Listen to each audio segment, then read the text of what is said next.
Hello, I'm Dan. I'm Simon. And this is the Wikicast, a podcast where Wikipedia takes us to a random article each week and we talk about what we find. Simon, what are we talking about this week? This week, Daniel, we're talking about Laevisuchus? Laevisuchus. Laevisuchus? It's a dinosaur. Oh, okay. Which is this awesome. is right up your street then. Yeah, readers. I used to want to be a paleontologist, so I'm looking through all some of the terminology in this, and I'm just like, yep, I know what that is. Because as you may well know, some of you at home, Laevisuchus, whatever, it translates to light crocodile. Okay. It's a genus of a bellisauroid theropod dinosaur, which means it was on two legs. In fact, it is it's one of the Noasauridae. Okay. Oh yeah, of course, one of the Noasauridae. Yeah, basically, it's very little is known about this. In fact, the picture is just a vertebra. I think that might be all they found. How thrilling. And I like the fact that from this, they've been like, yeah, it was a small bipedal carnivore. It was about 6 foot long. It sounds weighed like about 30 kilos. A really, really weird dating. Well, hi, I'm a small bipedal dinosaur. I like long walks on the beach. Also, it was classified as a different species because of the similarity of its vertebrae. And it's like, oh, that's all you have to work on. It's kind of understandable. Ken, what are you looking at? I'm looking at you in the video link. I'm just having so reader. Actually, this will be interesting. Before we kind of make this announcement, I want people to write in and tell. Dan's pregnant. Yes. Sorry, I just ruined it. Sorry. No, it's fine. It's fine. I had a whole thing planned, but it's fine. It doesn't matter. You do your thing. No. Sorry, you do your thing. Yeah. I'm actually recording this in a different spot in the house. I'm in my bedroom today, because Simon's normally in his and I'm now in mine because we have a guest. We have a guest in the house. Our dear friend Ed has moved in. Dear is pushing. I say moved in. He's on the sofa. because one of us hasn't finished a PhD. Dan. Oh, it's not like yeah. I'm sorry, guys. No, but I'm in my room and I'm wanting to kind of see what the that's the space is like. You're just like, listen to that. And ring. Do you know what I've just realised I haven't done, which is going to really piss me off? What? I was spending all this time in the setup today, making sure that the microphone, rather than being on a desk, it's now on a stand and it's kind of looming over my bed and it's kind of near the curtains because I didn't want it to be too echoey in space. Anyway, I've done all this to kind of make sure I don't get too much noise into my room. Have I closed my door? Have you? Have I? Bear with me, just a moment. You do that. In the meantime, listeners, I do apologise. This is the first podcast in 2 weeks. Dan was actually away last week on holiday, and we didn't record a podcast because he didn't have good enough internet signal there. So I was just explaining Daniel, who's just come back, that why we didn't do a podcast last week. Oh yes, yeah. I've been. It's been. Gosh, these past 2 weeks have been absolutely mental. So, let me paint a scene with my words. My grandpa has been holidaying down in Cornwall, which is in the same little spot, and it's really lovely. I'll provide a link to the Wikipedia article of the village because it's actually a really interesting village. It's Corsand / Kingsand. They both have their own separate ones, but really they're considered kind of one in the same. And we've been going down there, our family, for generations. You know, I went when I was little, and I still go now when I am little. My mum went down when she was kind of like a baby. My grandpa went down when he was tiny. So we've got a real history with this place, and it's really lovely. I've lost my train of thought because I just had a notification. I thought we might have stopped recording, Sorry, but we're not. You can we're alight okay. at the next station. Sorry. Yes. Yeah. So I've been down there, and I went to visit him, and I thought it would be nice to kind of keep him some company for the week, really, because he was meant to be going down with his partner, but then she had to disappear off, and it's all been very complicated. But anyway, I've spent the week down there with him, and it's been really, really lovely. I then had something that was slightly less lovely, was the journey up to Lincoln. And for anyone who's not familiar with the University of Lincoln, sorry. We've got to add that as a tag now in the podcast. Get all that tag sweet, Tom sweet Scar in this. The journey up from Plymouth, effectively, Cornwall, right the way up to Lincoln was we were in the car for about 8.5 hours, right the way up, and it was absolutely manic driving. It was just awful. And then obviously I went up there, and it was considerably nicer when we got there, obviously, because I was there for a wedding. my uncle got married. It was very, very exciting and lovely. And then I had to come back down to Exeter for Music Week, which Simon hasn't been doing because he's been a good boy and been studying very hard to get his PhD done. God, have I? So it's been really, really crazy. I haven't really had as much as I was going away to have a break. I've been doing so many things and been up and down the country and been busy all day, every day, that it hasn't really been a break. But it's been lovely. Yeah, it sounds really hard, mate. Sounds like I've had a really difficult time. How was your week when I was away? I was barely in the house. The past 2 weeks, I have I've had my balls in a vice, basically, of an academic vice, because basically I had my two supervisors were both out of the country for quite a while, and so I was labouring away, and I sent off some chapters to them, and then I basically had a meeting with both of them in rapid succession at the start of this week.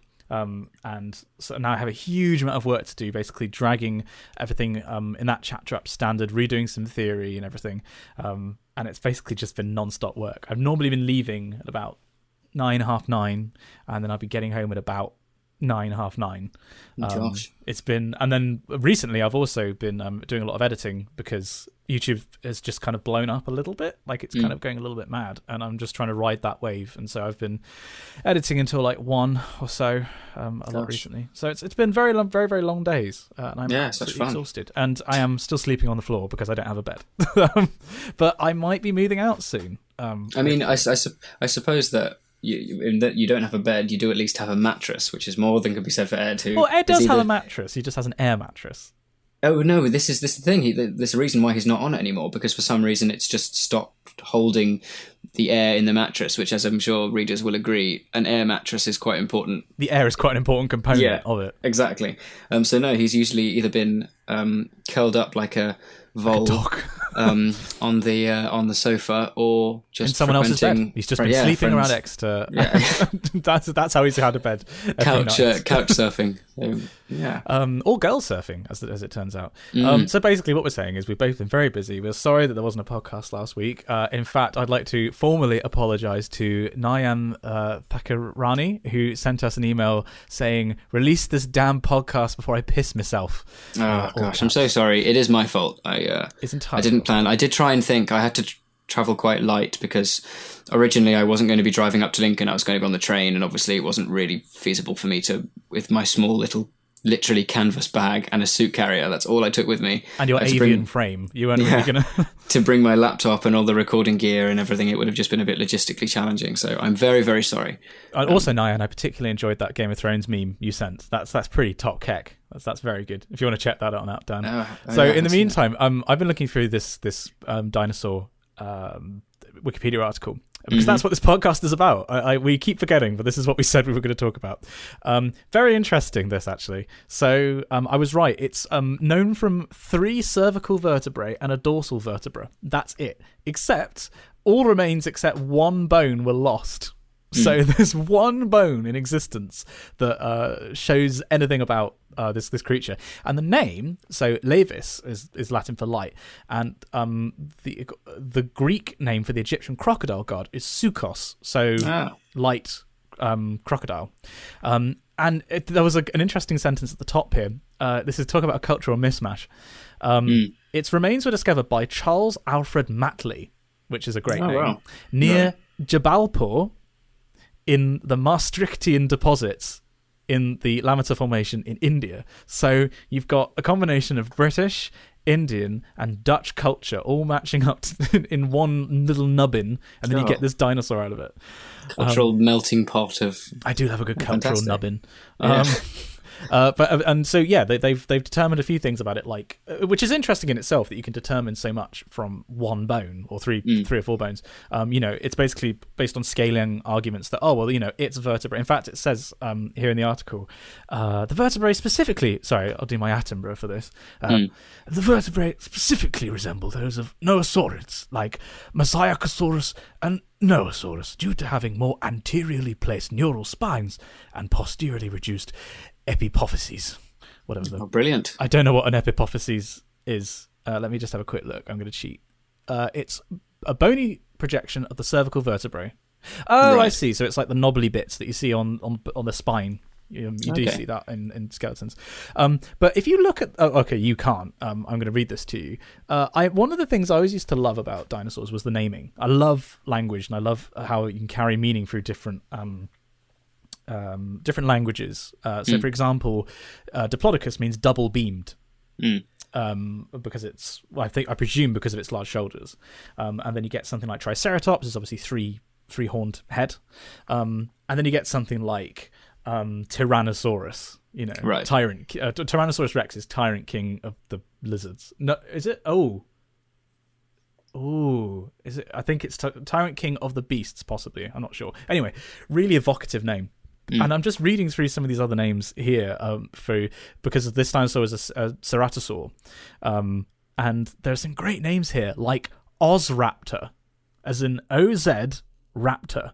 Was it found in Australia? Hang on, I'm going to cheat and look at this. Yeah, Australian thief. Oh, brilliant. Found for the Middle Jurassic in the Colalura Sandstone of Australia. Just this, it's like Jurassic Park with Ozraptors. There's like they kick the kitchen door open. It's like, "G'day, cats!" God, and there we go, listeners. So we're straight in there. We haven't. I don't think we swore at all. Up until no, we did. We did. There was one. I think there was. Oh yeah, one did you moment of yeah? So don't blame this all on me. I mean, that was also me that swore. But yeah. So there's some great names here, and normally when we do this, I'm not allowed. The person with the article is not allowed to look through on any links, but I'm going to cheat because how can I not know about the dinosaur Cryptops?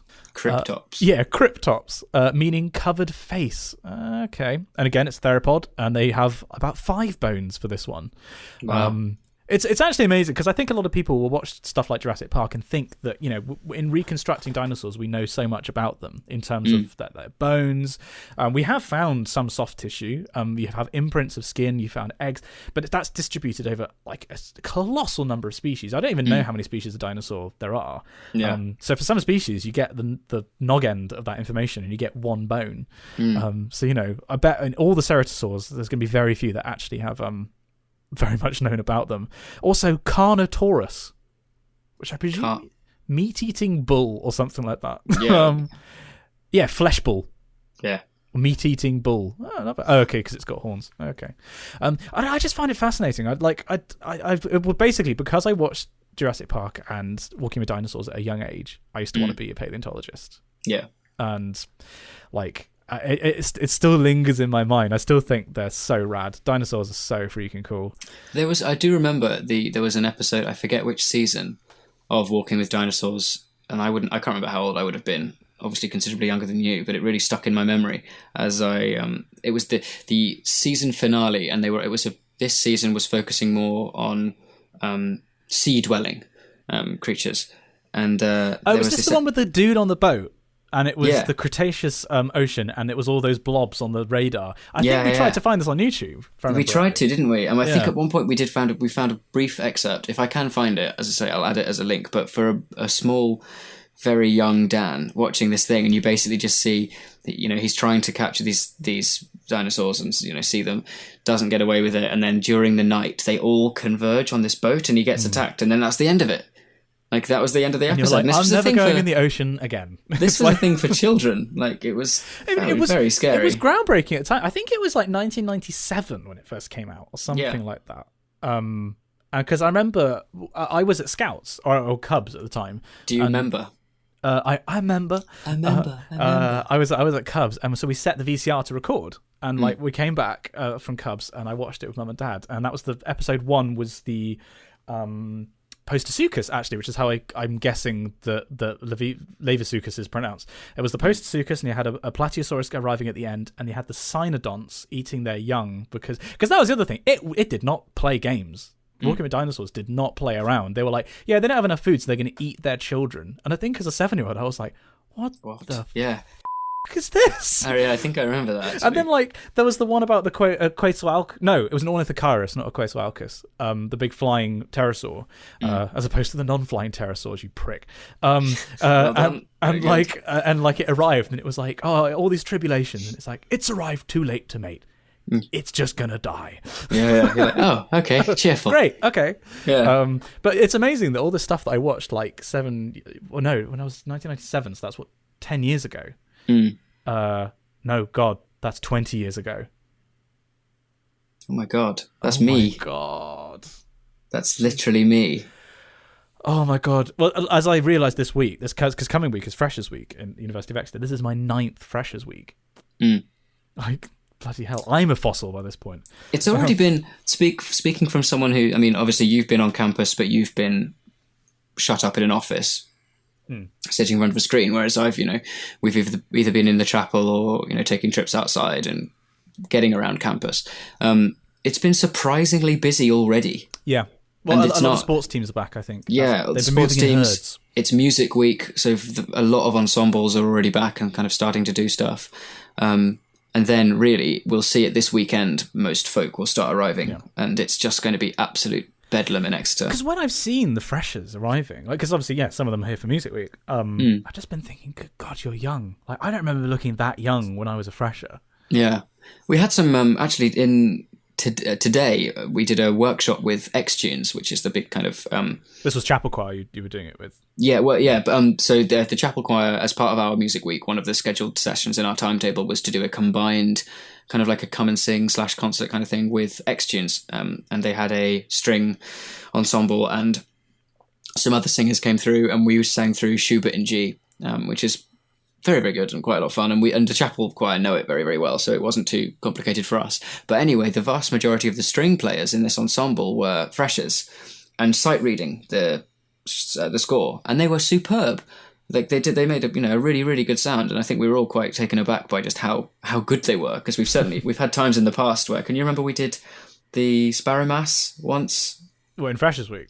No, we just did a service, but it was with new people who'd come to the uni to play, and it was a little bit of a train wreck. Oh yeah, that does ring a bell actually. Yeah, which is quite funny. But no, they were superb. We were really, really impressed by them today. Turns out that there is hope for the youth, even though they are very young. I'm just looking at these freshers, and it's like all of you are... Every cloud has a silver lining. Children. Absolute children. Or just normal, I guess, for me. You're not that You're far like my away. people, they've come home. Come to me.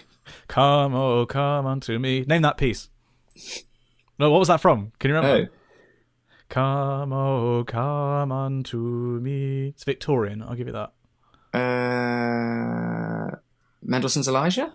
No, not quite. A Stain is Crucifixion. Oh, close. It's at the end, and then before you get the... And he gave up the ghost. I think it's just before... when Jesus therefore saw his mother and the disciples standing by, whom he loved. So I really like that. Should we just sing through the entirety of... Well, this was the thing, right? My plan last week was, if you couldn't make the podcast, I was just going to solo stream it, and I was going to try and do Frozen from memory and try and sing all the songs and do the whole film. And then I said this to Pixel Girl, and she was like, "No, don't do that.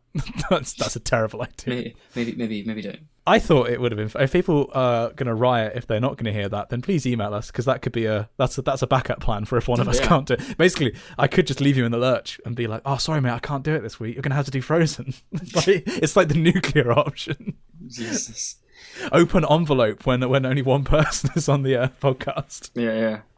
Hello, I'm Dan, and I'm I'm alone. Yeah, just music cuts, and it's all just like quite somber. Or I try and do both roles. I'm like, "Hi, I'm Simon. I'm Dan. And welcome to the Wiki." Well, I knew you couldn't resist. We do have fan fiction this week, and I think it is my turn to read out. And I think The Case of the Deleted Pixels by Josh Baker is back. Oh, what a joy. Thank you so much, Josh, for giving Simon his daily dose of taking the piss out of me. To be fair, I've had very little human contact over the past 2 weeks, so I am loving... You're going to be super cruel, is what you're saying. No, I'm relishing just talking to a person. This is... So of course, I want to rip the piss out of you. Yeah, there we go. Because that's what we do to each other. That's how men of our age interact. Only through you banter. said... I was quite... I don't know if you could tell this morning, but I'd had quite a late night and hadn't got much sleep. Yeah, I could tell, yeah. Yeah, and we were playing something on the TV, and I'd gone upstairs and had a shower and came back down, and we were looking at there was a time-lapse of the new organ being installed in King's College, Cambridge. We're really cool, yeah. Yeah, it was very good. And I hadn't quite, obviously because I'd missed the beginning, I hadn't quite clocked whether this was the video. And I knew that Ed has a friend who's just been working on Manchester Cathedral organ, so I assumed it was that. And in my defence, all I could see was the top of a load of scaffolding, some windows, and a tiny little slither of the kind of iconic flooring of King's College Chapel. I'm sorry, when people think about King's College Chapel, they don't think of the flooring first. It's the black and white. It's like the organ, like the trumpeters on the sides of the organ, and like the windows. But did you see any of that in this particular shot? When you could see the windows. I'm pretty sure you could see the angels. It was okay. So you could see a bird's eye view, which isn't a great way to look at a fucking window from the top. In my defence, of stained glass. Anyway, I said,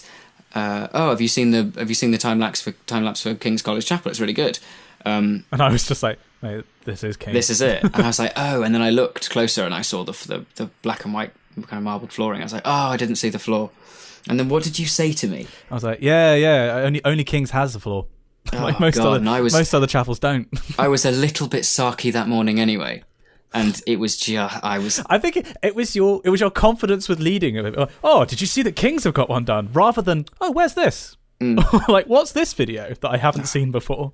Oh, yeah. I remember you said it, and there was like a pause for about 10 seconds. I didn't say anything, and I just went, I'm not even going to grace that with a response. Yeah. And was properly cross. Like, you were really cross. You were like, well, I'll see you later. And I'm like, yep. Yeah, you were. Like, that was it. And then I get a very clipped Facebook message. It was like, can you pick up some washing up liquid, please? Yeah, that was it. That was also bad timing, though, because I made the mistake of trying to make myself a cheese and cucumber sandwich and reached for the Cathedral City, and the fucking mangled block is all I can describe of cheese. Thankfully, I'd bought another block today, so I've written my name on that, and everything was fine. I just put the Cathedral. I don't think I've used the Cathedral City. I think I've only used the Sainsbury's basic mild one. There was a Cathedral City already in the fridge, right? And there was this one. Is and riveting listening for the viewers. It resembles if you'd gone to like one of the pyramids of Giza. And you've taken a clump of like a rock and you just smashed a clump out of it, and you've got this hunk of nut, and it was really warped and very strange. So that was, it clearly couldn't have been me, because you know how anal I get about if it's not even in a straight cut. Also, actually, on that point, a friend of mine called Ella decided to really, really grind my gears and send me a... Yes, that, yeah. Sorry. She that's fine. She sent me a video on Snapchat of her cutting into a perfect block of cheese and cutting out a cube right in the middle of this cheese, and that triggered me so much. But she then messaged me later on in the day, and she said she hadn't realised that she'd added it to her story, and had got like 60 messages from people being like, "What the fuck are you doing?" And it was just like, "This is karma. This is karma." I had that today actually, because I bought a 4-finger Kit Kat, and it's, you know how like sometimes when you're on the edge of like a cliff and you have that insane desire to jump, you don't want to jump, you're just like, your body just tells you, oh, you could jump. I had that with the Kit Kat today. I opened it and I was just like, take a bite out of it, just chomp in the middle of it like a madman, and I was like, No, what am I doing? I'm gonna eat it like a civilized person, because I take one bite and be like, what have I done? Yeah. It's like I shot my own son or something. It's like, I remember doing that. I was out, we were having dinner as a family, and I would have been maybe 6 or 7, and we'd gone to, I don't know, some kind of pub, and it was a Sunday lunch, and anyway, there were peas on the plate. And I remember having this fork full of peas and putting them in my mouth and thinking, what happens if I just try and machine gun them out of my mouth, like just out right the way? And I did, and just kind of like sprayed them all over the table. And Dad looked at me with just anger and a mixture of like fear, anger, confusion, every emotion you could possibly imagine. Dad just looked at me being like, what the hell do you think you're doing? This is quite a nice like family restaurant, you know, and everyone's enjoying a Sunday lunch, and they've just got this kid who's showering peas across the room. Yeah. And it was incredible. It was incredibly satisfying. And it's one of my favourite things to do. It's those little immature things. Like every now and then I'll walk, instead of whistling to let Simon know that I'm home, we'll just have a bit of a raspberry off, and you'll hear from downstairs just a muffled. And it's just, I don't know, there's something fun about it. It's like, I realise that everybody has to biologically grow up. Or no, rather, you have to grow old. I don't necessarily think you completely have to grow up. And it is interesting to compare well, based on my friends who I went to university with, like on their social media presence, how mature and adult-like they are. And I can't help but look at a lot of these people and feel like the fun's just been sucked out of you. Like, just because you're growing old doesn't mean you have to grow up. I feel like you have to retain that kind of childish spark of silliness. Yeah. And it's interesting that my, I'm going to burp. Oh, wow. Jesus Christ. Sorry. What was I saying about being mature? It's coming under the door. I can see it. It's like that green cloud in The Simpsons where everyone gets the flu. Oh no, I was thinking more of the gas that turns people inside out. Oh. In the Treehouse of Horror. One. Da da da da da da da da da da da. Two. This groundskeeper really barrels in. Sorry, a bit of a Simpsons nut. It's interesting that my parents seem to have regained that spark of madness since they both retired. It's almost like the just constant drudgery of working is like beating it out of you. And I say this because today I had quite a productive day. I had like a good night's sleep last night for once, and I was like quite productive. And at lunch I was just like, I haven't had any fun today. I was like, is this worth the trade-off? Like, I'm super, super productive, but I am taking no joy from today whatsoever. Yeah. You've got to strike a balance, haven't you? I think I had this thought about this the other day, actually, when I was thinking about the kind of, all the music that I'm doing. And it's kind of, it takes up a lot of my week. And then trying to work in, I've just very fortunate, and I have to be very careful what I say here, but I've been applying over the past amount of time to a company that rhymes with Schnapple. Yeah, well, it rhymes with chapel. Yeah. Yeah, and they do techie things, and I fortunately got the job, which is very exciting, and I can't wait. But with them also taking up time as well, I was thinking like, how much. I'm not going to be able to do everything. And I had a little bit of a kind of a panic attack.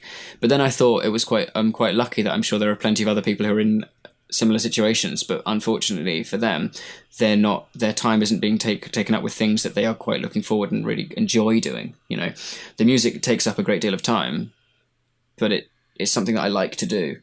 Whereas if it was doing something that took up just the same amount of time and I really loathed it, it would be infinitely worse. So basically, I shouldn't be complaining. It's a great thing to have. I think you've got to view it as like it's not so many demands on your time as so many opportunities to do stuff with it. Yeah, it's so many opportunities to show what you're capable of and to make music and to make people happy and that's certainly how I try and view things now, rather than being like obligations is opportunities. Yeah. It's a very powerful state of mind that you can get yourself into, I think. Speaking of opportunities, I saw one today and I took it where one of our favourite people asked for podcast recommendations. Do you want to guess who that was? Oh, might it be the only Dodie Clark? It was Dodie Clark.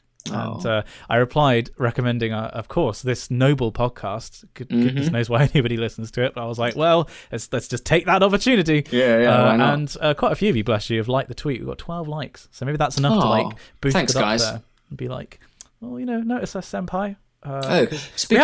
You haven't been creepy about Dodie on this podcast yet, so we're still good.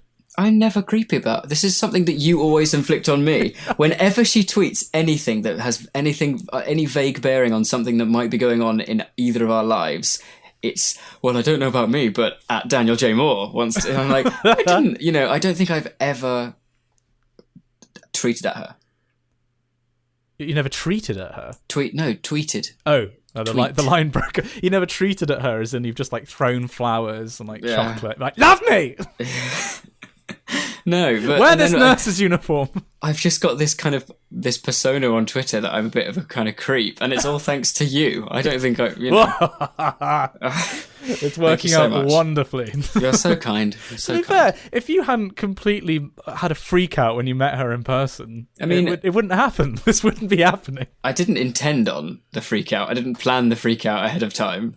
If anything, I planned how not to have a freak out. You had a Dan Error 404 happen. Whereas when I met her backstage at VidCon, I was just like, you're right. Like, yeah, oh hey, nice to meet you.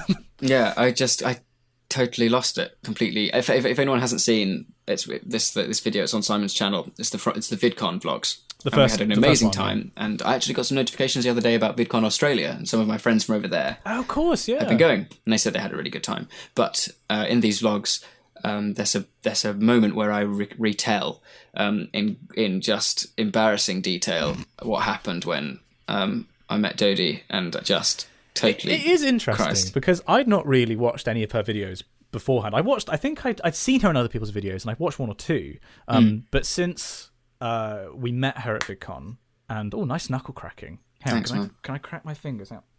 Ooh. Can I do my neck? Normally my neck's quite loud. Hang on. Ooh. Right, let me try and do mine. Hang on. Ooh. Suits you, sir. Oh, there we go. Okay, back to Dodie.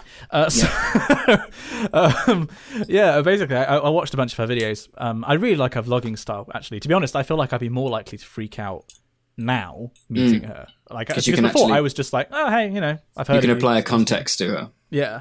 And like I've heard a lot of her music because unfortunately there is a vlog there was a vlog with Dan and Pixel Girl singing some Dodie, which was going to be included, and I was going to tag her, but that was part of the week that I accidentally deleted. No, it was a good week, wasn't it? It was a good week of vlogging. It was also that was the same week where Simon and I stayed up all night to watch the election results. We were just dabbing every time something good happened. Or whenever and Lord Buckethead, and we were just like right up at the TV, like, yes, thank you. Oh, that was amazing. That was a good night. I mean, it was also an awful night, obviously, because of the election results, but it was fun. It was fun. How did we get on to talking about this? Because I tweeted at Dodie. That was how we got started. That was how we ended up talking about the election of 2017. Because that's the way this podcast Why not? likes to live its life. And Tangential. It's all right. That was Bill Wirtz. That was Bill Wirtz. Is it Wirtz or Wirtz? Probably Wirtz. He's American, that's right? the way I like to live my life. And everything's just fine. Amazing. I love his stuff. I love his stuff. So it's so incredibly creative. Every single time you watch one of his videos, it's like I can't help but be like, how did you think of this? Like I can pick it apart afterwards and be like, I see what you've done here and here and here. But it's like, how do you sit down and storyboard like the history of the world, I guess? It's like it's mental. Here come the mammals. Check out those breasts. It's so good. What's my other favourite? One of the jingles. A B C D E F G. There's that one. J-K. I'm going to. There's New Canaan. Yeah, going to New Canaan. Yeah, I'm going to New Canaan, Pennsylvania. I'm going to New Canaan for a late night snack. And by late night, I mean middle of the afternoon. And I'm never coming back. And it's just like... it's so... Get in and your it head. makes no sense. Like, it's just brilliant. And all the jingles in the history of the world and history of Japan. And the sun is a deadly laser. Yeah. Not anymore, it's there's a blanket. The Cambrian explosion. It's like... And it's going to be incredible in like 5 or 10 years. Similar, I guess, like the similar length of time between me watching Walking with Dinosaurs and now, I can be like, talking about the Post-Visuchus and the Coelophysis that cannibalized their young. And in 20 years' time, I'm going to be like, there was something to do with the Cambrian explosion, and all I can think of is this fucking jingle. I don't know what it was. Oh, it's so good. It's it's like the purest information meme. It's like a little bit of information with no bereft of any context. You're just like, I know this exists. That's a great clip of him going up to receive an award. And he's sitting right at the back of the... And it's from the guy from LMFAO? Oh, yeah. Red somebody, isn't it? Red... Don't know. I don't do pop culture. No, this... anyway, he's sitting right at the back of the auditorium and he gets his name is announced and he's won. And he walks down quite swiftly, strides up onto stage, takes the award, goes up to the microphone and goes, thanks, and just walks off. Like, and that's exactly what you'd expect. That's the way he likes to live his life. Oh, amazing. I love him. Who are some of your favourite YouTubers, Dan? Don't know if we've mentioned Dodie Clark, but Dodie, obviously. Hat Films, as we've spoken about before. I didn't tell you this. So I played you. So basically, Dan and I both love Hat Films, and we both love watching them stream. I donated to their stream on Tuesday, and they read it out. And what I didn't tell you was that shortly after this message, which was asking, they do LARP stuff, so I was asking about it. Ross, one of the 3 guys in Hat Films, just said, Simon Clark, I know that name. And I was just like, So then I donated today. basically with another question, because they had a really cool office redone, the mural. It looks so cool. So I was asking about like what they were going to do next, and it's basically nothing. But I also appended it by saying, "P.S. Ross, you recognise me because I met you at Bristol Airport, and we've talked on Twitter." And he was like, "Oh yeah, you're the student YouTuber," and like they'd watched some of my videos. That's cool. And they were just like, "Yeah, he's doing all right for himself." I was like, "Oh, this is amazing!" Stop it. Like they were like, "Oh, it sounds really patronising." It's like, "Oh, he's doing all right for himself with his 90,000 subscribers." It's like, but that was so cool today. I literally subscribed to them on Twitch, so I could watch that bit of the stream back. Yeah. But totally worth it. Sorry, I interrupted you. You said Dodie, and you said Hat Films. Yeah. Sideways. I'm absolutely obsessed. I think his videos are absolutely brilliant. You love those barbecues and those sideways videos, Rick. Speaking of Rick, I was talking with our dear friend Tom Noon, and he was asking me this morning whether I'd seen the most recent episode of Rick and Morty, and I haven't. I think I might be 3 or 4 episodes behind. But apparently Tom described it as quite possibly some of the best television he's ever seen. Oh. So guess what I'm gonna do later? I'm gonna put it up on the TV and just go to town. Because my God, I'm kind of, I don't know. I was talking to this about you the other day about how with being away and being so, being physically away from my laptop and things, and then being so busy during the week, I haven't been watching TV or watching kind of YouTube videos or anything for about 2 weeks. And it's really odd because obviously for both Simon and myself, it's quite a big part of our daily routine just to stick something on in the background or keep up to date with what's coming out and adding things to watch later. But I don't know, I've kind of really enjoyed switching off in a way. I mean, obviously I haven't because I've been, still been on my phone and using it for trying to communicate with all the different things that are going on in Music Week and everything like that. But just to remove one very, very large aspect out of that. It's like a detox. Yeah, it was really, really nice. Because normally if I saw a video in my subscription list, I'd be like, "Ooh, I want to watch that," and I'd watch it straight away.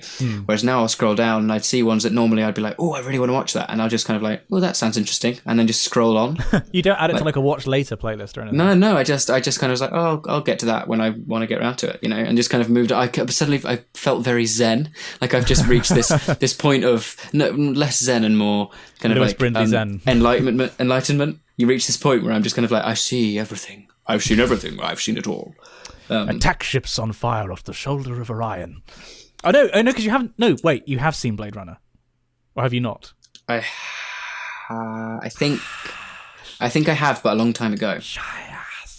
Were you just talking parcel tongue? Because there's the new one coming out, which we talked about last time, I think. I'm excited about that. Yeah, because I can't pronounce the director's name. I think we actually had an email about that, which we'll get to later. So this podcast is just nuts. Okay, let's back up a few directory levels. We were still talking about favourite YouTubers. Oh yeah, we were. Christ, we were. Oh God. Good luck following this one, everyone. We were away for 2 weeks, and it's like, right, we've got to cram in as much content as possible, and it's like lightning sparking off in all directions. It's almost like it's Spongy and Electric. Oh my God, full circle. Cool. Very back. good. It's like poetry, it rhymes. And J.J. Abrams is no, Simon, no. Favorite YouTubers, stay on target, point. Stay on target. Red 5. Okay, favorite YouTubers. Sorry, you just gave me this look down the video screen. There was just like, what the fuck are you talking about? It was more that, and I thought when you were saying trying to get back on to the favorite YouTubers that you were going to go through some of yours, because I've said some. Oh right, you were just staring at me like, what are you doing? I'm like, yes, I agree. Now make your point. So, fire away. Hat Films, Dodie. Well, we kind of talked about John Kozar. Sideways. Yeah. Was that Vlogbrothers, obviously. Oh, of course. Wheezy Waiter. Yeah, really you're like a his fan of stuff. the Wheezy Waiter, aren't you? Yeah. Superb, and we've mentioned him before, obviously, for his podcast with his wife, China. Yep. Story Not Story, which is really, really good. In terms, we have very similar watching habits. Particularly, Hat Films is basically how we met and how we sort of started living together. In addition to that, The Great War, I'm getting back into. I had a bit of a hiatus, but it is so good. It's just fantastic. Smarter Every Day does some great stuff. Vox is one of my favourites. Oh yeah, that's they good. do. It's like every day, and like the quality of what they do. It is very left wing, and and it can be a little bit abrasive, but it's just like, from a production perspective, I love what they do. Yeah. And I mentioned last time RJ Young, who has been pumping videos out. He's doing a PhD, and I think, I'm not sure, but I think he might actually be a dad. And he's like put like 2 videos a day. It's like, how? Are you sleeping? You've got to up your game, mate. I know, my God. Well, I mean, he's at the start of a PhD, and I'm at the very end, and I'm in the arse end of the armpit of my PhD, which is just like as bad as it can get. Stuck between a rock and a hard place. A primitive technology we both really like. Oh, that's superb. Yeah, good shout. I even sent that one to Dad, and he was like, "This is really good." Like, no words needed. Also, my current binge watching habit has been the Lord of the Rings Appendices, because there are probably about 10 to 20 hours of behind-the-scenes content for all 3 films. And it's all really good. Yeah, it's all super, super interesting. Like, I watched one the other day that was about the sound design for The Return of the King and how they did some of the stuff for Shelob, which was interesting. Like, some of it was like a squidgy toy that they just, like, squeezed, and it kind of made, like, a kind of sound. Yeah. But they added that with other stuff, like, God, I can't even remember. Oh, there was a Tasmanian devil. In there. Like, sound design as a whole is a really, really interesting field. And I've thought this ever since I watched a documentary about Ben Burt, who did Star Wars and WALL-E. And basically, you know, particularly for sci-fi and animation, you're creating a whole world from nothing. You have no cues whatsoever. And it takes a really specific kind of brain to, like, think, I need the sound of a starship. Yeah. And to think, yeah, I know what that is. That's the rumble of an air conditioning unit and a Honda Civic going backwards down a drive. Yeah, that'll do it. And you're like, what? How did you... Yeah. Ben, what's going on inside that noggin of yours? But it works. And my favourite little tidbit of sound design knowledge is, do you know how they made the sound of the fell beast that the ringwraiths ride in The Two Towers and The Return of the King? No. It was a cheese grater on a wire being spun around by a microphone. That's cool. And so you get like a kind of sound. Yeah. And also for the trebuchets in Return of the King, they actually recorded these massive boulders being just dropped into a quarry, but they mic'd it from loads of different distances, including one microphone they put in the ground to capture the really low frequency stuff. But in order to keep it waterproof, they had this really expensive microphone, and there's a shot of this guy just shoving it in a condom and then like kind of pulling it over the XLR cable and being like, yeah, we've got to keep it dry. Helps to have a Johnny around. Oh, yeah, I remember that. They are superb. Like, the magic of filmmaking. This is why I love doing YouTube, because you get to do all these jobs yourself. I love it. And I'm looking forward to the time when I can do it full time and I can work with other people and you can, like, exponentially improve what you can do because you can specialize. But I love it. I love the movie magic. I'm sorry if I'm coming off as crazed, readers, but I've been missing human contact this week. Holy shit. No, it's good. I'm like you with those fucking peas. I'm just like, oh my God, ideas. Let's do Frozen from scratch. Like, oh my God. Frozen peas from scratch. Oh my God, that would hurt. You're just like Gatling gunning frozen peas. Yeah. I'm imagining your dad sat at the table and they're just pinging off his face and he's looking at you really unimpressed. He's getting redder and redder and redder. Your mum would just be there like, Dan, what are you doing? Dan? Fiver would be running around the table being like, oh boy. For me. These frozen peas. Podrick, stop eating frozen bees. Stop eating frozen bees, Podrick. That's actually another thing I've been watching is behind the scenes stuff for Game of Thrones. Because that in itself is a huge production. And I've been to where they filmed in Belfast. Like, I watched this video about, they did one day where they had all 3 units, because they have Dragon Unit, Wolf Unit and White Walker Unit all shooting in the same place at the same time, and so it was completely nuts. But it was all in this studio that I've walked past, which is the Paintworks in Belfast, and it was kind of funny because it was freezing for them, and these studios aren't heated, which is exactly the problem I had when I was filming in Belfast. We were shooting in a massive space that wasn't heated, and I was in my unitard, my rowing onesie, and I was like, they had a heater and I was just rotating in front of this heater like a rotisserie chicken trying to stay warm. That's actually coming out quite soon, I think. These BBC good grief, BBC bite-sized videos. Yeah. When they are out, we should do a reaction video to us watching them, because I think it's so far removed. I mean, I filmed them nearly a year ago now. So they've actually been done professionally, unlike everything else I've been in. No, that's a good idea, actually. I'd love to see them. Because you came home raving about it. It was such a cool experience. It really, really was. Yeah. And I got to work with Dr. Shini Samara, who's like a veteran of doing this stuff and knows her stuff. Yeah, she was lovely, actually. I met her for the first time at VidCon. She's one of these people where I got you to guess how old she was, I think. Because she does not look anywhere near her age. No, she's you were off by a good 15 years, I think. Yeah. Which is in the good way. Yeah. The good 15 years. No, it was amazing. But yeah, it was a really cool experience. Getting to do experiments and also just not having to worry about every aspect of the production. Like when I do a vlog, for example, I'm thinking about what I'm saying to camera. How am I going to link this to the previous shot? How am I going to link this to the next shot? What's the overall narrative? What's my framing? How much space do I have left? Is the microphone on? What's the point of this vlog? Like, how does this fit into the narrative? Yeah. How am I going to edit this later? Like, do I need to do a time lapse? Whereas with the BBC stuff, I was like, go in front of camera, say these lines, be convincing. Yeah. It's like, oh, this is great. I can see why people do this for a career, which is hopefully what I will partly be doing in the future after Fingers I finish crossed. this fucking PhD. Because in case you can't tell, dear readers, I really, really want to be finished. I love doing science. Don't get me wrong. I love it. I'm very, very lucky to do a PhD. But every single person, including my supervisors, have agreed that you just get to a point where you want to be done. You've put so much of your life into this, and yeah, you're just desperate to do something that's not your PhD. Yeah. So, yeah, that's where I'm at. It's a joyful place. It's a joyful place. Speaking of joyful places, given that we haven't been here for 2 weeks, should we take an extended tour of Correspondence Corner? Yeah. This is going to be, given that as there was no, as you so rightly said, there was no episode last week, this is going to be a bit of a bumper podcast. Yeah. Because we've got, I'm looking at the folder at the moment and we've got 23 unread emails.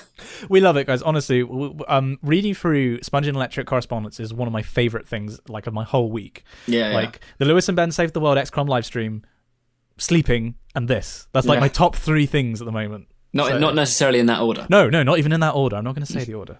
But I love it, guys. And we do apologise if, because we will have to cut something if you don't get read out. But we really do appreciate everything you send us. It keeps me sane. It really, really does. Do you want to kick off, Daniel? Sure. So I think we're going to start with Maria Eileen. And this moment. She's from Malta. Okay, so we have. Hang on, let me just reposition. I've been sitting cross-legged this entire time. Oh, right. We're coming up to. I'm looking at 50 minutes, and I'm surprised my knees haven't given out at this point. As we've all established, I'm an old man. I'll hear from the other room. I'll just hear this. Ah! Right. Here we go. Maria Eileen says, "Hello from Malta. I was really excited when you both discussed your time in Malta last year, albeit I cannot imagine either of you going to Paceville. Oh, the Strip. That's where we were. Well, you weren't, but I was. Paceville? Pacibille? I don't know. I have no idea. Yes, maybe. I don't know why it would be It's absolutely like awful. Spanish or... it's absolutely awful there. So I do hope you saw some cultural things too. We did. We went on there was one day where the entire kind of tour group got split up into one very large group that went on a boozy boat thing to the cool kids, to the Blue Lagoon, and then we went on a historical tour, and it was amazing. It was really great, actually. It was so much fun. There's so much history in Malta, guys. For those of you who are thinking of visiting, do. Although we saw something that you will never see now. We saw the Azure window, which has since collapsed. Yeah, very sad. We're very lucky. Sad. Right, so she goes on to say, I'm also writing because oddly I had a very similar childhood to Dan, except flipped upside down. Due to my father's I'd like to take a minute, just sit right there, and tell you how my father's job too moved to Canberra. Well Sorry, carry on. Due to my father's job, I too moved around every few years. I spent 4 years in Canberra, Australia. Oh my God, you poor soul. I'm so sorry. There's nothing there. Canberra is a hole. Wow. Australia between 2002 and 2006, and The Hague, Holland, between 2006 and 2009. I have a suspicion that we went to the same school in Holland because there are only so many schools English-speaking that can attend in the area. Did you go to the BSN? Yes, I did, but it depends on which BSN you mean. I went to Vlaskamp before I left before I could go to senior school. I think the other one was Diamanthorst or something like that. So perhaps in fact, 2006, 2009, would I have been there? Maybe. I don't know. I have to think about that. I assume we were there at different times, though. Yeah, probably. Still a small world if it turns out to be true. I have one question. Where is your Australian accent? I lost mine when I moved to Holland, but it sounds like you lived there till quite recently. I did. I had mine up and, well, certainly when I started uni. Yeah, I mean, I can still hear it now, but I don't know if that's just because when I first met you, I heard it. Yeah. I can still hear it. It's still, every now and then there'll be something that I say and you'll hear a twang. Or if I've had many bevs, and the Australian accent kind of tends to work well with the generally slurred speech that you get when you're drunk anyway. So it's like my West Country accent becoming stronger when I've been drinking. Exactly. Lastly, I have nothing to add to the cat versus dog debate because I've only had rabbits as pets. Purely a pet, not for consumption purposes, as one might expect from a Maltese. Fair play. Yeah, there was a lot of rabbit on the menu. Come to mention, actually, when we were there. Oh, and we had that really cool fish. Remember? Oh, it was like the deer version of fish. It was really gamey. They caught it in the traditional way, but like it was very strong meat or fish. But I do like that it's an ongoing segment on the podcast. Apologies for the long email. I wish you both good luck in your studies, Maria. Oh my god! I've just thought what we should do. What should we do? Do you remember? There's the film Cats vs. Dogs starring Jeff Goldblum. No, I do not know this. Oh, we should totally watch it for Spongy and Electric. It's terrible. It's like those classic American like movies aimed at think Adam Sandler level, but aimed at kids. And they're like CGI cats and CGI dogs, and there's like an underground war, and we should totally watch it for Spongy and Electric. We were watching something where I think it was a Red Letter Media video, and they were discussing Adam Sandler, and I think things got heated because I think I described his work as saying, like, if I read in the news that Adam Sandler has sadly died because he's been hit by a bus or something, I think I'd rejoice. That's how much I loathe his work. It's just like he's garbage. He's garbage. He's just a walking. And if you think his films are good, other than possibly Happy Gilmore, you have terrible taste in films. But thank you for your email. Yeah, thank you, Maria. Next up, we have an email from our friend Miranda. Just to say, Miranda, we've received your email. I have read the abuse that the extensive abuse that you've given to Dan, and it has been duly logged for future sessions. Just Thanks, to let Miranda. you know. For those of you who don't know, readers, which, I mean, God knows why you would, Miranda is the librarian for Exeter University Singers, which is... Why would they not know that, Dan? I don't know, it's weird, isn't it? This is one of these things that I thought just everyone would know. I got the papers, didn't you? It was front page. She's got a marvellous habit of just taking the piss out of me 24/7. I think you'd get along very well. Oh, we have an update on the jumpers. Oh, super. So, Dear Messrs. Claw, brackets, that's your ship name, unless you prefer Mark, but I thought that Claw was more interesting. I like it. Belisarius Claw. How are you handsome boys both doing today? Pretty good, actually. No, Pretty she wasn't fine. talking to you. She said the handsome boys. Oh. I can only assume she's actually asking after Corin. He's Corin doing great. And Jacob. Yeah, it must be. Our hunky bases. Yeah. Oh, I met Jacob the other day, and I was like, oh, God, you're such a top lad. I can't even put it into words. So you missed in one of the sessions in the Music Week this week. He's kind of we basically sat in on a music lesson where we had this fantastic vocal coach and gifted bass soloist Tim Murphin come and give us kind of a crash course in good singing technique, breathing, vowels. It was fascinating, and I got so much out of it. And Jacob sang some solos, and Tim would kind of critique it. And they've been working together for a while because he has lessons with Tim. But he was amazing, and it's just everyone's esteem for Jacob is just like, we didn't think it could double, but it has. He's amazing. Okay, so back to Elizabeth. Writing to update you on a few things. Firstly, I'm still your number one fan. If anyone would like to dispute that, please email in. I love your content. Feel content is only rapidly increasing. She loves the fact that we're just kind of okay. Secondly, your jumpers. She's the person who said that she's knitting us jumpers. I'm so psyched for this. Oh my God. Your That's jumpers so lovely. are on the way, but they might take a while as I'm very, very busy at the moment with school and work. Please take your time. Honestly, it's amazing that you're doing it. But thank you so much. I can't wait. In the meantime, here are 2 videos of my cat Luna, who loves eating fruit. Oh, they're Instagram. Let's have a look. Now that is strange. So I'm describing this to the readers at home. It's a black cat, very similar to my cat Henry, actually, who is licking a banana. I think Henry used to lick fruit like that. I've seen a video of a cat eating a watermelon as well. I think I might have seen that actually. And it's quite satisfying to watch. Like the sound it makes is really it's quite cute. Cats are bizarre. It's partly why I love them. But she follows this up, but with a Welsh pronunciation guide, because I got called out on how I pronounce last time. Basically, she's a serious language lover, and I found a Welsh book on my shelf which includes a guide. And furthermore, we can have a go at the Duolingo Welsh stuff.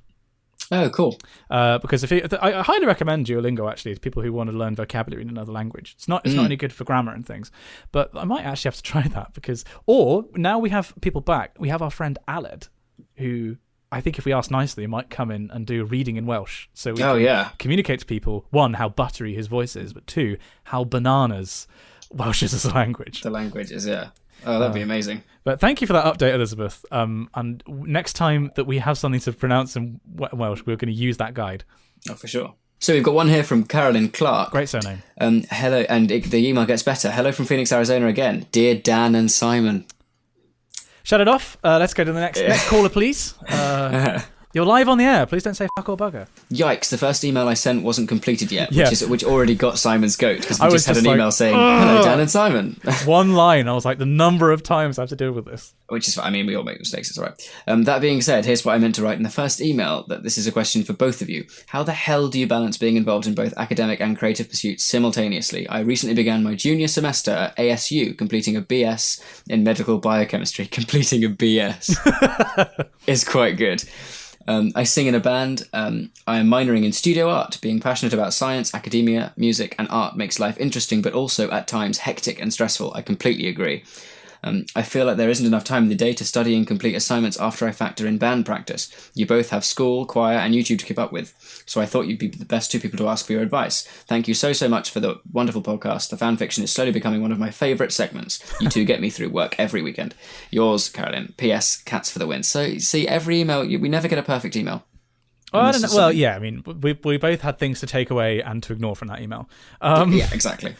As far as managing time, I don't know. I kind of touched on this earlier about I think we're quite fortunate in that a lot of the things that do take up our time, aside from the academic side of things, we really enjoy doing. So that makes it slightly easier to do. Otherwise, it's knowing when every now and then to take some time for yourself, even if it's just something really boring, like every now and then, I don't know. Every now and then, which is usually a fortnightly occurrence for myself, I'll come home, won't say anything, we'll put the kettle on and go and run a bath and just take an hour to be away from people. That kind of resets my mind, I guess. I definitely feel like that's the healthier approach to it. I think the secret to my success of balancing so many things at once is having placing very low value on my well-being. And so I will just grind myself into the dirt to the point where it's just like, I feel like you need to take a day off or you're probably going to die. I don't know. And it's been a consistent problem with me that I have been able to do so much. And, this is really academically stressful at the moment. But like in the past when at one time I was VP of the biggest music society on campus, and there was a massive war going on at the time. I was also co-hosting a radio show, which we were researching every week. I was also doing YouTube. I was a choral scholar and a PhD student. And I had other stuff going on at the time as well, including a relationship. I think basically the way I managed it then was just, not really caring about my well-being, which isn't what I'd recommend doing. As Dan says, it's very important to take time out. But, I guess for years of conditioning, I've got to the point where I don't need very much time spent on me to actually get through. Do not try and... It's like people will say often in comments, but I wish I had your drive and like multitasking. And I'm like, you do not want this. This is not a healthy way to be. Be more Dan. Run more baths, basically. I recently went into Lush for the first time. By Lush, do you mean our bathroom now that Ed has moved in? Yeah, well, basically. I treated myself to a bath bomb, and I haven't used it yet. I'm very excited. Whereas Ed went into Lush and spent about £80 on like just shampoo, stuff. Body creams, body washes. It's been great. Every time I have a shower, I use something different. And it also just means that the house is permanently permeating, it's permanently permeating perfumes. Yes, okay. That's what I was trying to get at. Permeated by perfumes. There you go. It smells very nice. Or perfumes are permanently permeating. That flows better. Nice one. Yeah. Thank you. In addition to the previous points, though, I would say that exercise has been the most important thing for me. Certainly at the moment, going for runs frequently has really... it's almost like a form of meditation, really, and I find that that's very helpful. It kind of clears your mind. So that's how I do it, basically. I add more things to do, and it's like Mr. Burns. All the germs can't get through the door at once. You're fine. So not easily, in answer to your question, Carolyn, but it can be done. It can be done. Next, an email from Clayton, who said, emailing you for the second time to tell you I really enjoy your work. Keep it up. Thank you. I'm going to start university very soon to study economics. And basically, I'm paraphrasing here. They're looking up possibly studying at Exeter Uni. And do you know anything about courses for international students? Do you know any international students? And, basically, would we recommend Exeter? I certainly would. The international support here seems really good, specifically. Yeah. There's actually the Into Centre for international students, which does stuff like language teaching, and I think is just generally very helpful for kind of integrating students into British life, because there can be quite a culture shock, I think. Yeah, definitely. I mean, we both love the uni here. Yeah, and I know plenty of people who are on the economics course, and they really enjoy it, and they're having a good time. So yeah, no, I think it'd be a good idea. And then following up on this, which I find a very tempting thing to read out, basically she's suggesting, what if we ask listeners to suggest some unusual Wikipedia articles instead of choosing it randomly?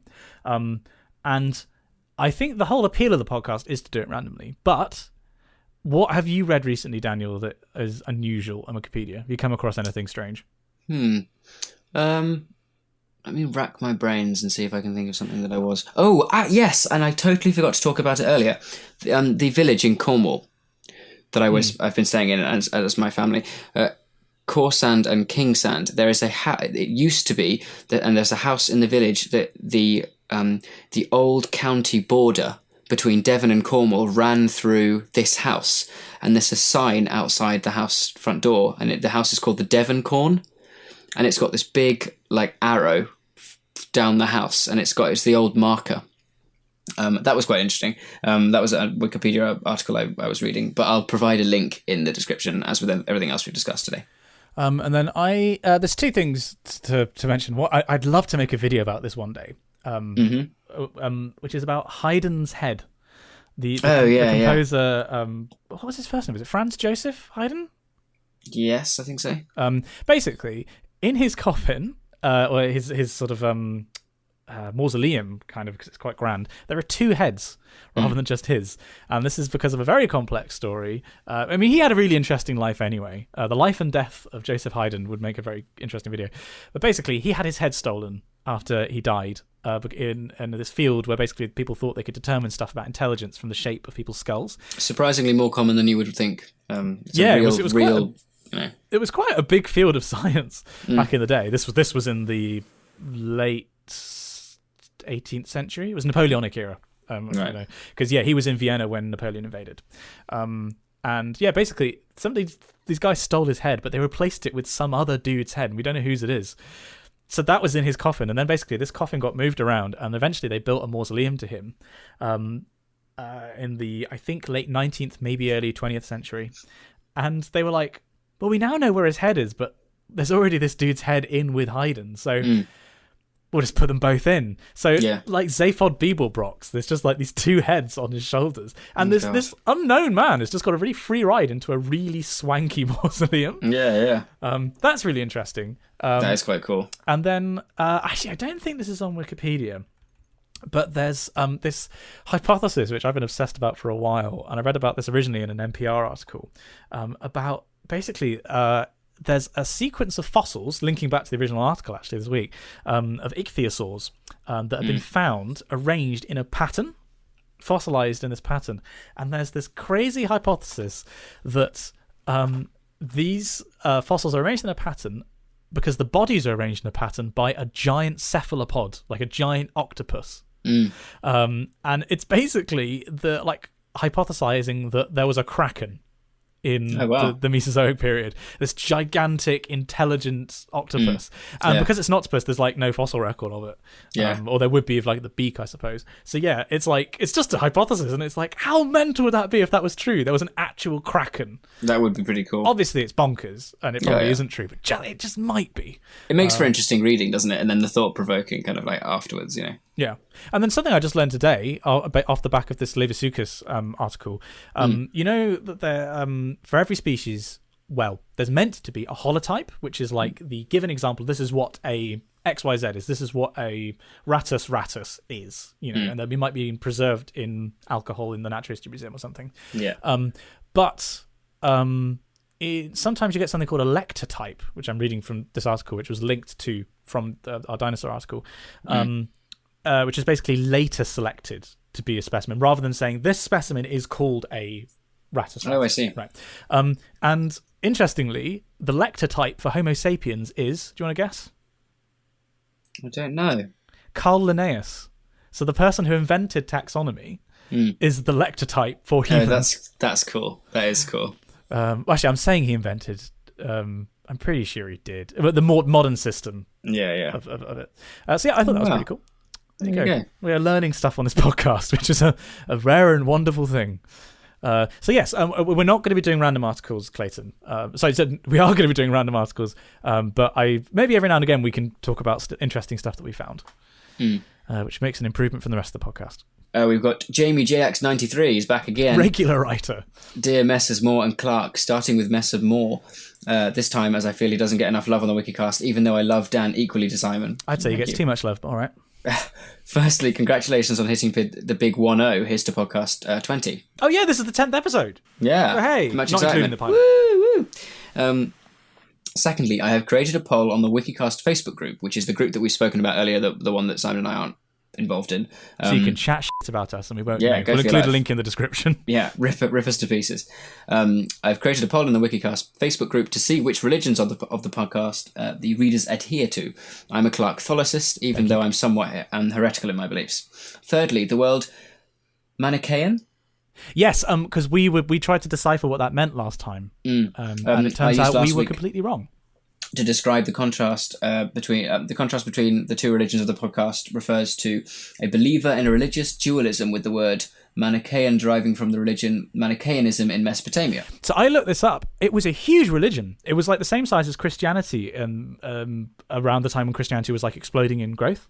Yeah. It was like a world religion, and I'd never heard of it. So thank you for alerting us to that, Jamie. Yeah. And then he finally says, fourthly, in regards to film composer, which composer do you admire for composing a favourite film soundtrack of yours, but has also scored a film or other medium that you would not expect them to do?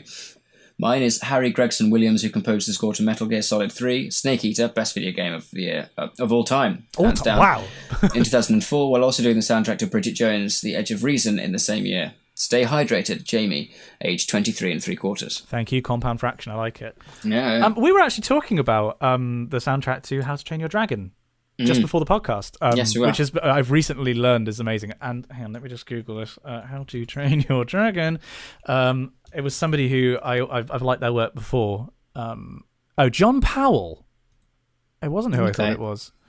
Because one of my favorite film soundtracks. No, it is him. Was Chicken Run, which he also worked on with Harry Gregson Williams. That was it. Yeah.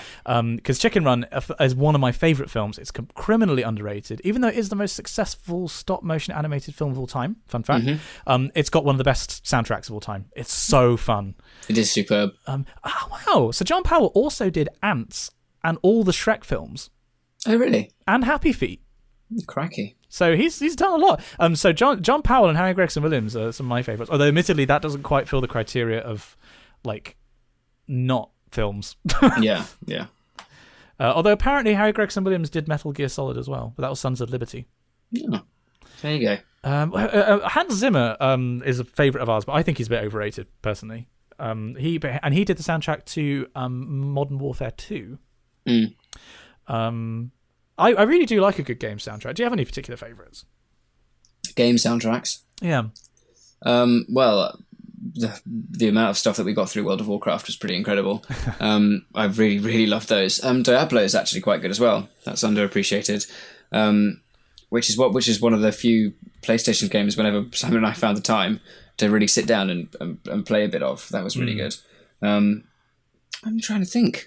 There must be some that I think a lot. You often find that a lot of the pixel kind of 8-bit games. Like Shovel Knight, for example. Yes, exactly. Stuff like that. They can be really kind of intuitive in their design. for the music, I mean. But I don't know. I haven't really played many games for real. Was there anything particularly good about that? What was the one that you were playing? Oh, Kingdoms and Castles. Yes.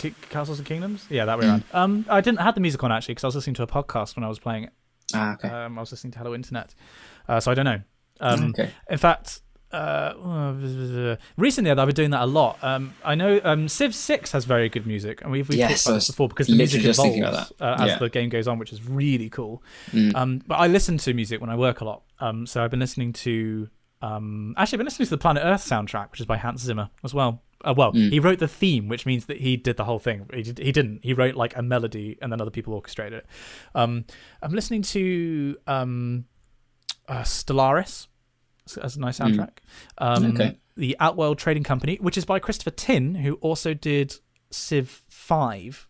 He's underrated, and he won the Grammy for Baba Yetu for Civ 4. Oh, okay. So, God, I sound like such a virgin right now. Christopher Tin's an interesting one, actually, because he's worked in kind of a range of stuff, even though he's very modern kind of nothing music. It's like the modern version of Gilbert and Sullivan, but without words. But it's nice enough. Oh, there you go. So, Jamie, that is the last time we're reading one of your emails out. Stop emailing us. Yeah, I swear, like every podcast you've been read out, and we love it. We love this correspondence. But give somebody else a chance, mate. You're too interesting for your own good. You're like a plant in a rainforest. It's just like you see a slither of light. You're like, oh, I'm gonna fucking get it, and then like you fan out and you block out the light for all the other shrubs on the floor. You just die. You're like, yeah, get him, dude, and like absorbing all this sunlight. Next, we have a message from Gingerbread Tulipan. Great name. Dear Dan and Simon. Okay, not so great. I'm a long-time listener and a first-time writer. And in this email, I'd like to ask Dan a few questions regarding the IB. Fire away. Oh, sorry, IB. Sorry, regarding the International IB. Baccalaureate. However, I first feel compelled to open Dan's eyes. Open your eyes, Dan! I feel compelled to open Dan's eyes to what was one of the most absolute truths in the universe. Dogs are to cats what fast food is to high-quality food. Thank you.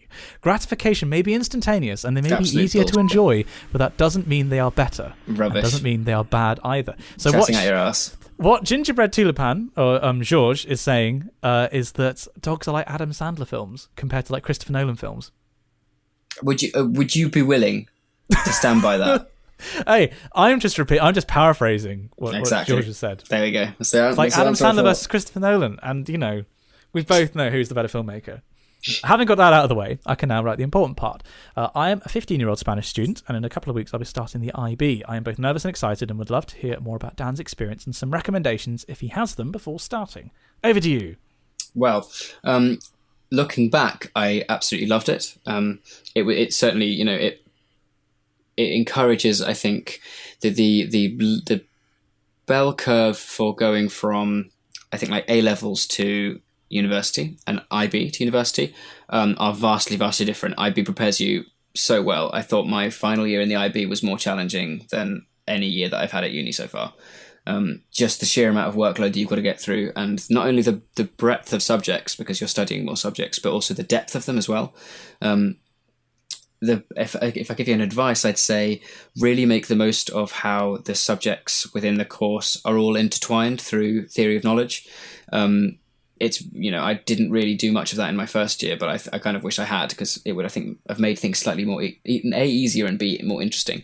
And then I suppose finally just really make sure that you stay on top of everything, because it's very, there's plenty of times where it's all kind of, a lot of everything's got to be done off your own back, and you've really got to make sure that with doing so many things that you don't forget about stuff, and just basically keep a diary. Or I had a diary through after about 3 months of starting. I was like, actually, I can't keep all of this in my head.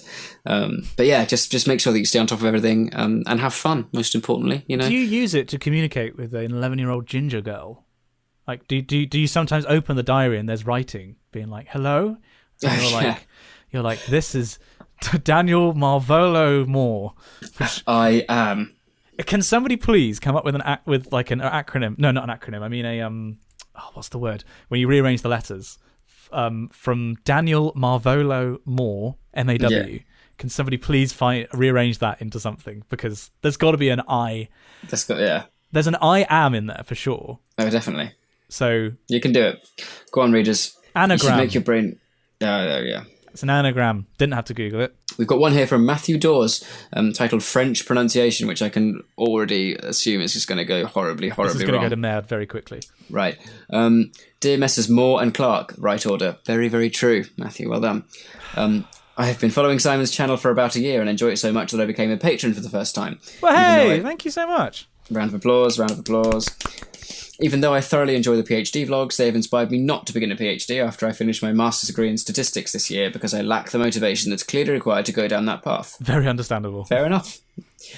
These podcasts are also amazingly entertaining, and I was plunged back into my childhood when you started talking about Warhammer 40,000, having been an avid painter of Black Templars when I was a teenager. No pity, no remorse, no fear. That was their battle cry. Black Templars are fucking legit. They're so cool. They're just they're a large chapter of continually crusading. Like most chapters are 1,000 Marines, and they're based on one world, and they strike out and do missions as and when. The Black Templars are ship based, and they just keep rolling over wherever they're needed. They're just an eternal crusade. They never stop campaigning. So cool. And they literally have weapons chained to them. They never put them down. It's just like You're such a nerd. Oh, I'm sorry. When we start talking about World of Warcraft, somebody please ask a technical question about World of Warcraft next time. So Dan just goes, well, actually, in the original incarnation of Azeroth. Thank you. What did I have to say? One thing that struck me about your podcast was your terrible pronunciation of French words. Did you study French at school? Embarrassingly, I did. Yeah, I did as well. But to be fair, it was like in year 7, 6 and 7 to 11. I did French. I did. Oh, really? I did it. I didn't. I did it. Depuis 5 ans. Oh wow! No, I didn't. I stopped in year 8, I think. Is it mandatory to study languages in England? Depending on the school. To be, I think it is still at state schools. In France, you have to study 2 languages, generally English and German or Spanish, until your A-levels. That's good. Having lived in France since I moved here from England at the age of 6, I thought it'd be quite funny if you could read out the following French words. Okay, we're both going to have a crack at this. I've got the email open. Okay, right. Do you want to do the list first, and then I'll do the list, and then... Yep. Okay. Kettle. Yeah. Tire. Frog. Yeah, ideally in French. You didn't specify that. Okay. Yeah. Kettle. Oh god, I'll put some French music underneath this. It's like, welcome to the French part of the podcast. We are talking. It's like QVC. We're selling these items. Thank you for joining us today. Fromage. Right. QVC, we have un bouilloire. Oh my god, I can guarantee that I'm going to do that better than you. Bouilloire. I have no idea what that. That's kettle, obviously. We have un nu, a tire. That's a tire, not how you're dressed, not attire. Oh my god, the 4th one, Jesus Christ. I'd love it if we did this for other languages. This would be really cool if we went around the world being terrible English people at other languages. Frog. Grenwal. Grenwal. I have no f***ing idea. Locksmith. Serrurerie. Oh my gosh. Okay. Squirrel. Ecuriel. I think. God. Yeah. Well. That's well. Well, it was I remember that one from school, and it was a bitch then. And then hardware store. King-Calerie. I'm guessing. Pretty good. Right. Okay. You have a stab then. This is unfair. Next time you get to go first. Okay. Right. Next time it'll be in Welsh. Yeah. Oh my god, that'd be amazing. Right. Kettle. Bouilloire. See, it's not so easy when you're on the spot, is it? No. Tire. New? Kind of, maybe. I don't know. Frog. Grenouille. Grenouille. Locksmith.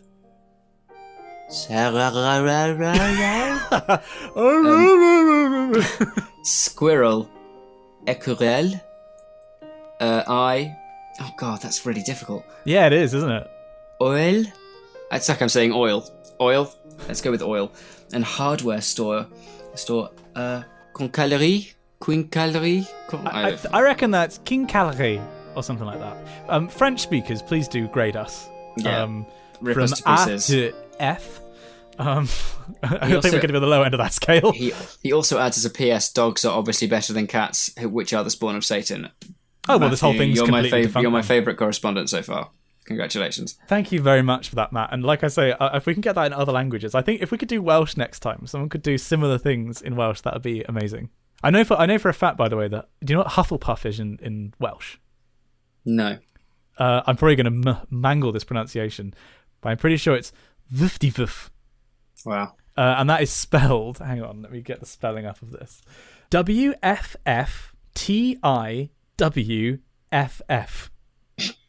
Which I think might be pronounced Uftuf. So, yeah. And also, actually, the other houses in Welsh are... oh, my God. Why did I think this was a good idea? Gryffindor is Llgryrol. Jesus. Ravenclaw becomes Crafangfran. And Slytherin becomes Flaffernog. Sorry, Slaffernog. Wow. Yeah. I mean, it's perfect, isn't it, really? It's flawless. It's like we're here with Alan Jones. Next, we have an email from Isabel de Peretti, probably mispronouncing that as well. Dear Messrs. Moore and Clark. Oh, suddenly I don't care. I just wanted to say that I love your podcast. It has made me look very weird, laughing in multiple times on public transport. We do our best. I also enjoy Simon's YouTube videos, and I'm an engineering student in Canada, and the vlogs have made me consider doing a PhD after finishing my bachelor degree. Now, I know you requested Dutch pronunciation guides, which you've already had, but as a native French speaker, I thought I would help out with the pronunciation of that director from last time that I couldn't pronounce. Sorry if my voice sounds weird. I'm a little sick at the moment. So I'm just going to have a listen to this. Mm-hmm. I wasn't too far off. Yeah? Okay, so I will include that. I hope you don't mind, Isabel, but I'm going to have included that in the podcast. Denis Villeneuve. Denis Villeneuve. I wasn't too far off. Okay. I think that might have been my first stab at it, and then I was like, oh, Jesus, just throw shit at the wall, some of it will stick. Yeah. And one of them will be right. So, Denis Villeneuve. Thank you very much, Isabel, for clearing that one up. Thank you, Isabel. Also, P.S. Dogs are rule and cats are evil. Well, that's being brilliant. That's dropped in again. A happy little recycling bin. We're doing well with the correspondence today. Team Dog. Doing Team very Cat, well. step up, all right, and then step back down, and then up, and then back down, and then decide if you're going to go in or out. We have an email from John Selway. Brilliant. Just, I love it. For readers who don't know, he's written in, that looks like Times New Roman. Yeah. But he's changed Simon to Dear Dan and Simon. Simon is written in, also great ordering. Simon is in bold Comic Sans. Thank you, John. Thank you, John. He has actually said as part of his studies, he's advised to conduct further reading into history, and he's reading Andrew Marr's History of Modern Britain. I've heard that that's good. I have a history friend that'll probably tell me that's complete bollocks, but I have heard that's good. His question was, the book's heavy going. Do you have any advice in dealing with a book of this sort? I haven't read a really difficult book like that for a long time. Yeah. So I'm afraid we are not the right people to ask. Dan doesn't find any books difficult. He eats them for breakfast. So it's a very weird diet. So sorry, we are not the people to ask. And now, dear readers, we come to what some of you will be waiting for, what we have been dreading. It's time for the fan fiction section. Although this time we are back with The Case of the Deleted Pixels, part... this is a good one. Well, they're all good. They're all good. And actually, he has started by, Josh Baker, who writes this, has started by saying, shout out to my fellow author, Hannah. Thank you for the kind words, and I look forward to hearing more of your excellent content. Hannah couldn't actually write anything for us this week. We received your email. So this is great. I love the fact that our authors are supporting each other. It's brilliant. It's very, very You're sweet. amazing, guys. We love you. So this one, it hasn't actually been smutty yet. So I'm holding out hope that this one isn't going to be too strange. But let's delve back in, dear readers. Dan, sit back and relax as we enjoy and experience The Case of the Deleted Pixels, Part 3. Dan awoke to the tickling sensation of raindrops striking his face. It seemed like the rain had started back up again. It was at that moment the lad realised he had no idea where he was. He appeared to be atop a sort of slanted roof, and his arms were bound behind him. Looking around, he was apparently alone, and the night was beginning to descend on Exeter. He couldn't remember much. After he and Simon had investigated Pixel Girl's body, they had split up to question the neighbours. After that, his memory was just a blank. Okay, this is great. Gotta say, Josh. Sorry, just breaking the immersion there. Loving it so far. Okay. Dan began to struggle, trying to get free of his bonds. Suddenly, a quiet, sullen voice whispered into Dan's ear. There's no use trying to escape. Those ropes are triple knotted. Dan froze and shouted, his Cockney accent slipping out a bit. What? Never. Who are you? Where are we? What's that got to do with my knob? You didn't say that last one. Don't you recognise it? The voice taunted. You should listen a tad better. Dan strained his ears and was just able to pick up faint vocalizations coming from beneath the roof. He then realised that he was atop the singular Mary Harris Memorial Chapel and the evening service had just begun. The voice continued. You and your partner have been a thorn in my side for quite some time. I knew if I'd started picking off your friends you would show yourselves, and now I have you exactly where I want you. Where is Simon? What have you done with him? Dan exclaimed. Oh, nothing yet, and there's no chance he'll find you in time. In time for what? God, you're killing my voice. Trying to do this accurate impression is really mangling my voice box. A shadowy figure belonging to the voice stepped forward so Dan could see him. It was a male of average height, but he wore a long cloak that covered his face. Dan could just make out the familiar green shade of a chapel cassock poking out beneath the cloak. No. The stranger rasped.